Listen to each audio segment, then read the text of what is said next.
Assalamualaikum warahmatullahi wabarakatuh. Ketemu kembali bersama saya Gusman. Alhamdulillah wa syukurillah wa nikmatillah. Di kesempatan saat ini saya masih bisa menemui penjenengan dalam kondisi sehat walafiat, tak kurang suatu apapun. Semoga penjenengan semuanya juga selalu mendapatkan limpahan rahmat hidayah dari Allah Subhanahu wa taala, sehingga kita dapat bertatap muka di sini. Rahmat serta salam saya aturkan untuk junjungan kita Nabi besar Muhammad SAW yang telah memberi jalan atau menunjukkan jalan dari jalan yang gelap menuju jalan yang terang benderang. Alhamdulillah, di kesempatan saat ini saya sedikit akan membahas tentang masalah perbedaan. Ngeten Gus, bagaimana cara mengenal tuah pusaka? Bagaimana cara mengenal tuah pusaka? Baik,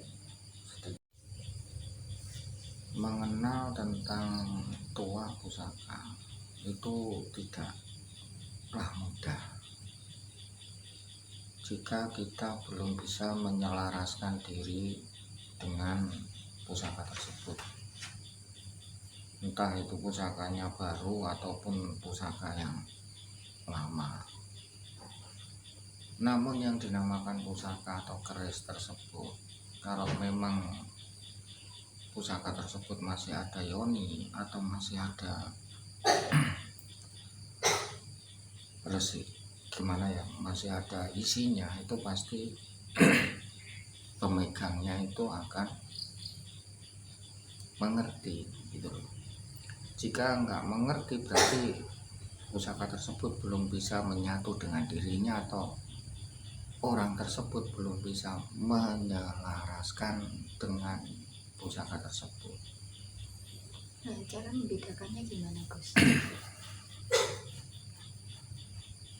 Cara membedakan atau mengerti pusaka itu biasanya ketika kita malam, waktu biasa kan orang yang memiliki pusaka itu selalu punya malam atau waktu-waktu tertentu untuk mengkhususkan waktu untuk pusaka tersebut. Misalkan di hari Jumat itu biasanya yang memiliki itu kan sedang meminyai, atau hari-hari apa gitu. Itu jika kita ingin menyelaraskan atau mengerti atau mengenal tuahnya atau mengenal yoninya, itu isinya itu biasanya kita risalah dulu lah. Nah, kita berdoa dulu, kita hadiahkan ke si empu pembuat,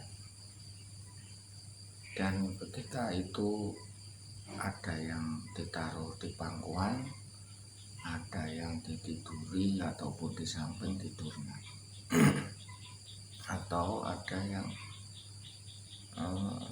ditaruh di mana gitu. Terus kemudian yang pemiliknya itu dia bermeditasi. Nah, meditasi itu bisa dilakukan dengan cara-cara tertentu menurut si pemilik. Kan ada yang meditasinya itu di mana atau bagaimana, itu tergantung si pemilik pusaka tersebut. Biasanya meditasinya itu dengan gimana ya, saya mengutarakan susah. Mengambil nafas dulu dari bawah, kemudian naik ke atas, kemudian naik lagi ke bawah, kemudian kita mengheningkan diri, fokus ke dalam atau ke yoni pusaka tersebut. Biasanya itu kemudian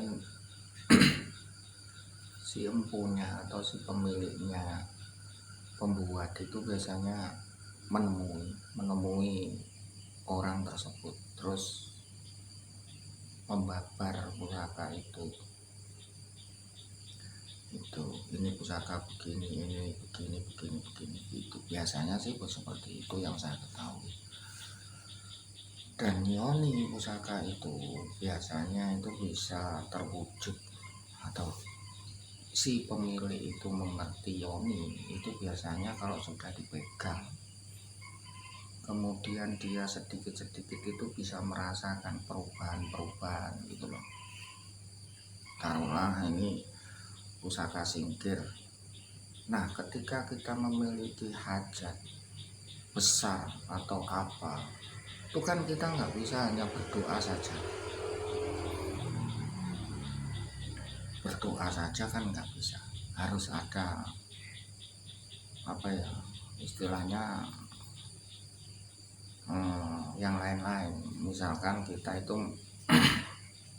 menanam padi, itu kan nggak bisa kita hanya menanam saja, kan pasti ada pupuknya, ada rabuknya dan sebagainya, ada obatnya. Ini ubur rampen. Misalkan ketika itu memiliki pusaka singkir, ketika kita memiliki hajat besar, terus mau turun hujan, itu bisa kita untuk menyingkirkan hujan tersebut, entah itu dengan cara apa nggak tahu, karena itu memang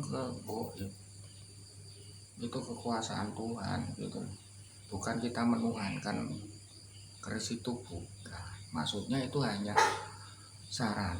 sarana mendampingi agar gimana ya, pokoknya itu sarana agar cepat gitu.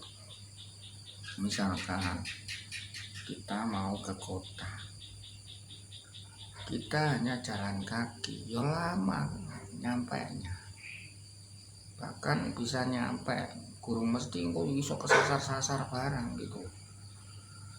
Lain halnya kalau kita memiliki kendaraan seperti mobil, seperti motor. Kalau memakai motor ya cepat, kalau memakai mobil lebih nyaman lagi, ya sama. Itu hanya pelengkap.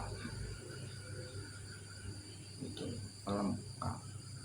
Jadi spiritual orang yang memegang itulah yang bisa menentukan. Taruhlah aku lah memiliki sepeda motor, tapi kalau nggak ngerti menggunakannya, ya tetap aja menjadi barang rongsokan gitu. Sama kok, biar itu baru, biar tangguh itu baru atau apa, yang terpenting spiritual yang pemegangnya itu hanya sebagai pelengkap saja untuk menuju ke Tuhan yang Maha Kuasa. Itu hanya spiritual, itu hanya pelengkap. Kalau kita urusan agama ya tentu dengan kitab suci Al-Quran atau apa, kalau kita agamanya Islam. Kalau tentang masalah dunia pelengkap ya banyak pelengkapnya itu. Jadi kalau kita menghukumi itu sebagai kesyirikan atau kemusyrikan, saya kira kurang benar. Karena apa? Asalkan kita tidak mengimani itu saja. Ini penjelasan sedikit tentang bagaimana cara kita mengenal tuah atau yoni dari pusaka tersebut. Ketika sudah dipegang, itu biasanya kita bisa merasakan perubahan dan kita bisa membuktikan. Ya seperti yang saya bilang tadi, taruhlah kita memiliki singkir, waktu itu mau hujan, ya kita buat untuk menyingkirkan hujan tersebut sambil kita berdoa sama Tuhan yang Maha Kuasa dengan sarana itu gitu. Itu yang saya maksud. Terus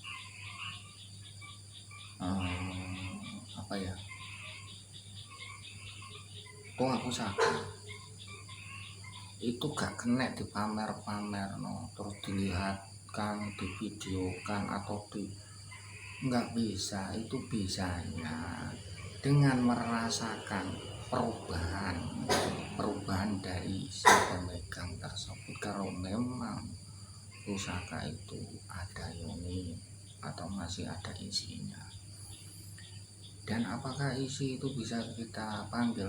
Bisa, asalkan orang tersebut spiritualnya tinggi dan bisa menyelaraskan itu kembali lagi begitu. Itu pun kadang ada yang berakibat fatal juga, mengakibatkan resiko itu kalau dibuat yang neko-neko atau yang macam-macam, karena menyuruh. Jadi bukan kita menyuruh barang tersebut, bukan. Makanya iman, tergantung iman orang tersebut itu. Jadi harus mengerti di situ, memahami gitu, bisa menyelaraskan dengan diri kita tanpa kita memakai pun. Kalau kita sudah berselaras, sudah ngikut gitu loh, maksudnya di situ. Sama seperti kita berdoa, nak mur cangkem tok sing ngomong akeh wong iso. Iya banget.